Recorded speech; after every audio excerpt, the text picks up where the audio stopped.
Okay, so as I've promised, I'm going to be reviewing the new Aaron Watson album today, American Soul. If you're not familiar with Aaron Watson, he is a staple in Texas country music.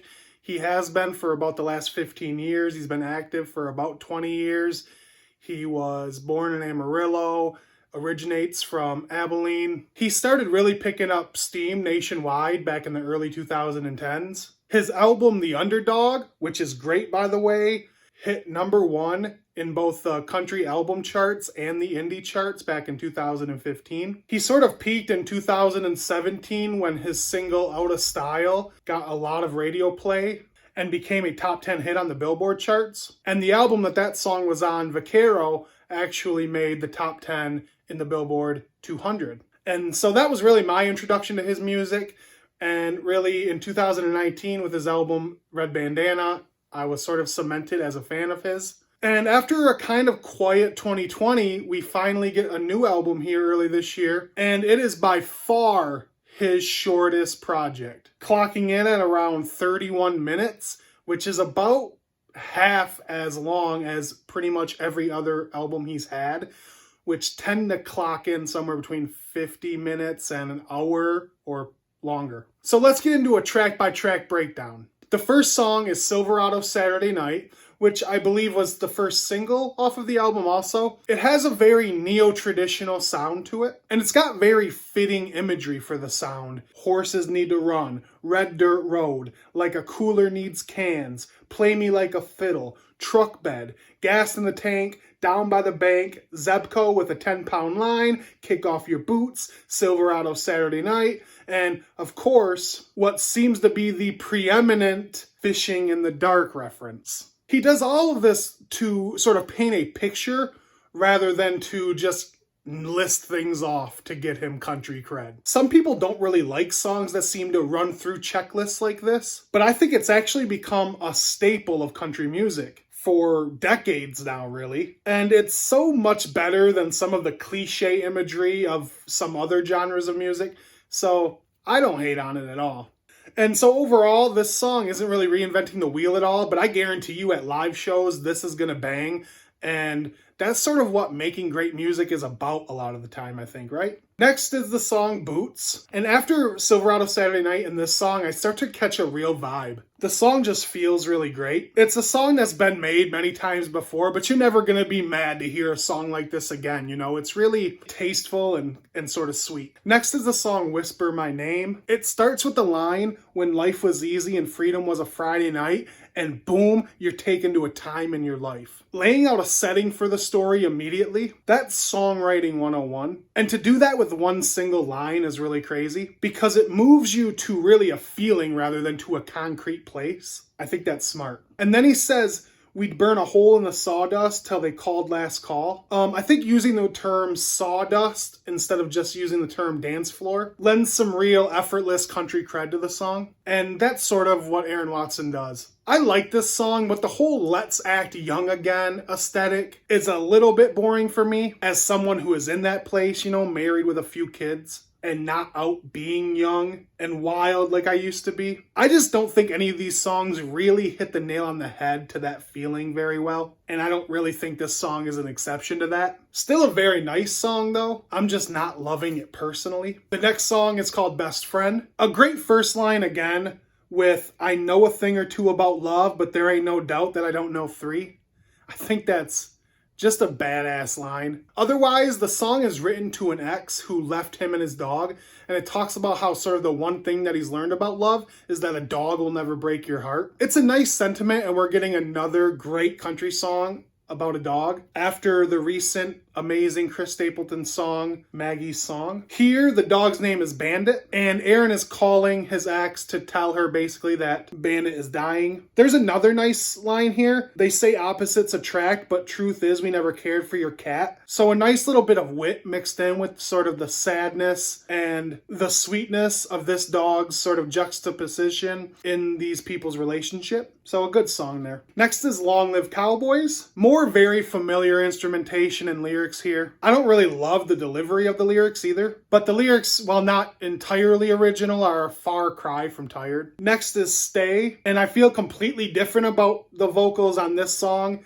than I do on the previous song. I think it sounds different, and his vocal inflection on the verses are really cool. More very traditional country imagery, well written, if not all that inventive. And the next song is American Soul, the title track. This song has a ton of promise, but a few flaws. First, I want to say that I think it's way too easy for music reviewers to be very cynical about patriotic songs, and I'm definitely not that guy. I actually am a relatively patriotic guy, and I actually really like the message of this song, and I think it's very worth saying. However, the imagery, while being spot on a few times, like for instance, baseball cards flapping in spokes, even though that's kind of a dated line. And he talks about the Yankees and the Cowboys and playfully references Republicans and Democrats. It also leaves out referencing the American soul, so to speak, that relates to the other 75% of the country that also was around during the quote-unquote good old days. I mean, I don't really hold it against Aaron. I think the song is getting a point across in a very concise manner, but he kind of seems to have a very narrow idea of what the American soul is. Also, the words Born in the USA by Springsteen aren't exactly patriotic, but I'll give him a pass because I do feel like the words of Born in the USA are a perfect embodiment of the American soul. So yeah, I mean, I have a lot of feelings about this song and how it misses the mark a little bit, but none of my thoughts are really cynical about what the song is, because I most certainly love my country, and I certainly believe in the American soul that he's trying to convey. Overall, it's not a bad song. It's just not as good as it could be, I think. The song after that is Out of My Misery. I think this is kind of a forgettable song, and I don't really want to talk about it too much. I think it fits this album sonically, but it's a track I'm going to skip pretty much every time I listen to the album. The next song is Touchdown Town, and this song is kind of what you'd expect it to be from the title. It sort of glamorizes the high school football culture of Texas. It's a super Aaron Watson-y kind of song. It's gonna tear the crowd up at live shows, like especially in the South and in Texas. It's got a lot of charm, and it's a very unique subject, but it's also kind of a narrow subject. It's anthemic, and I think it'll probably be a fan favorite, and I'm here for it too, honestly. And then the album closes with the song Dog Tags. And again, a real chance to be cynical here as a listener. I have a ton of respect for our servicemen and women, and I think having songs that show appreciation for them is awesome. However, calling them his heroes, like as a super grown adult man, I don't know, like they are heroes, no doubt, but calling them my heroes does feel kind of corny to me. I wish he would have sort of kept with his father being the center of the theme of this song. Like his dad being his hero as a sentiment makes a ton of sense and is actually really sweet. But yeah, I kind of feel like it's idol worshiping of an entire group of people with like zero acknowledgement of the nuance of the American soldier. He also says that his heroes aren't country boys banging guitars or a quarterback. Meanwhile, he referenced several singers throughout the album and had a whole ass song about Friday night football games. Like literally the song before this. So this song just honestly kind of annoys me because of these things. It just feels like it has a complete lack of depth. It feels like lip service, and I think if you're going to take on a subject like this, I understand, and I assume, again, I can't remember exactly if he references it in the lyrics, but I'm assuming his dad was in the military. And so I understand there's a depth maybe in his heart, but he doesn't convey it in the lyrics enough for me. I think the men and women that risk their lives for us honestly deserve more than this. It's brushing up real close to being patronizing, I think. So, like, for me, it's no thanks.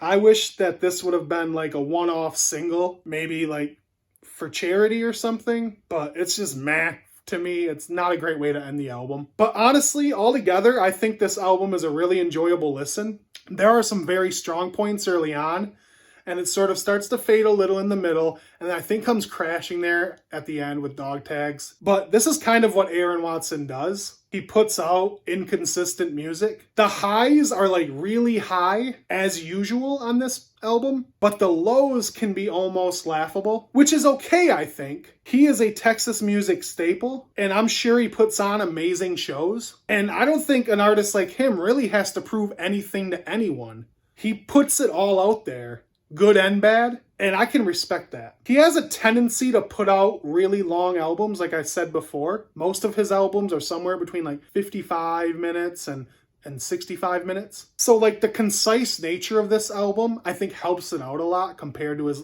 previous albums. That it sort of helps the lower points of the album stay brief. Some of the best songs of his career are on this album, but I think also a couple of the worst. And I'd really just rather forget about those. So overall, I would give this album a 6.8 out of 10, I think. I would recommend it. I think if you're an Aaron Watson fan, you're going to like it. I think that if you like Texas country music, you're going to like this.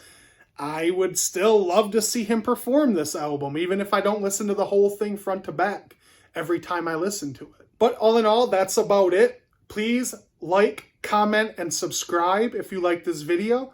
Share it if you feel so inclined. And I'll have many more videos coming in the future. All right? Thanks.